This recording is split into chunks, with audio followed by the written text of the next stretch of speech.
Di kehidupan keseharian kalau kita menyaksikan, coba kita lihat misalnya kenapa ya orang-orang itu pada mau ngikuti gaya-gaya tertentu yang lagi tren, yang lagi booming, karena ada profil yang mereka ikuti, ada idola. Itu yang mendorongnya untuk kemudian melakukan hal-hal tersebut. Walaupun apa yang mereka ikuti sering sekali bukan dari kalangan orang-orang baik yang soleh. Maka di dalam agama pun demikian, Al-Quran itu mengandung kisah-kisah yang bisa kita petik pelajarannya, kita ambil hikmahnya, terutama kisah-kisah para nabi dan para rasul, orang-orang baik yang telah dimuliakan oleh Allah Subhanahu wa Ta'ala dengan ketinggian iman. Tujuannya apa? Supaya kita orang-orang yang beriman ini lebih termotivasi, lebih terdorong ketika kita membaca sejarah mereka. Bagaimana keimanan mereka, bagaimana perjuangan mereka, bagaimana kesabaran mereka. Begitu pula di dalam sunnah Rasulullah alaihi salatu wassalam. Makanya di dalam surat Al-An'am ayat yang ke-90, Allah menyatakan, ulaikal ladzina hadahumullah fabihudahu muqtadih. Mereka itu, kata Allah, adalah orang-orang yang telah Allah beri petunjuk kepada mereka. Maka selanjutnya Allah tuntunkan kepada kita, fabihudahu muqtadih. Maka dengan petunjuk mereka hendaknya engkau menirunya, wahai Nabi sallallahu alaihi wasallam. Nabi kita diperintahkan mengikuti langkah perjuangan orang-orang terdahulu dari kalangan para nabi dan para rasul sebelumnya.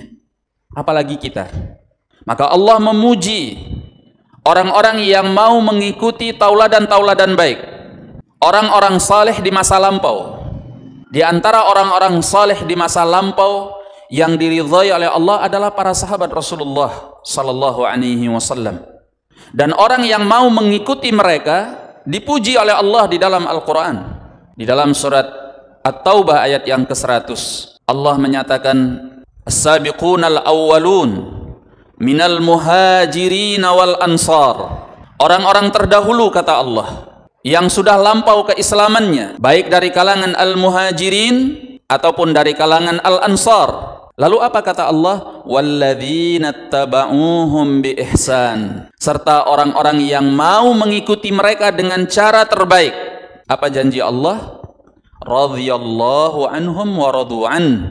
Allah meridhai mereka dan mereka juga ridha kepada Allah Subhanahu wa ta'ala.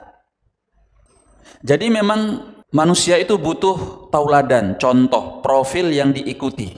Karena memang watak, karakter asli dari manusia, sebagaimana yang dikatakan oleh Syekhul Islam Ibnu Taimiyah rahimahullah, beliau menyatakan, an-nas kasir bil qata.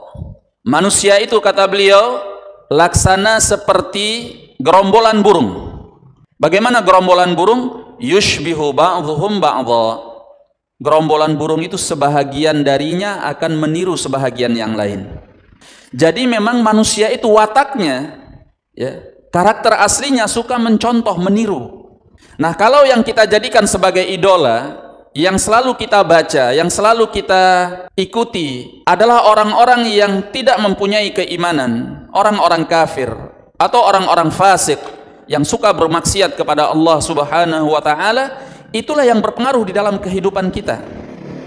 Tapi kalau yang kemudian kita idolakan, kita ikuti sejarah hidupnya, kita ikuti bagaimana perjuangannya adalah orang-orang baik, orang-orang saleh, semacam para sahabat Rasulullah sallallahu alaihi wasallam, maka kita akan lebih mudah untuk meningkatkan keimanan dan ketakwaan, karena ada profil tauladan yang menjadi idola kita.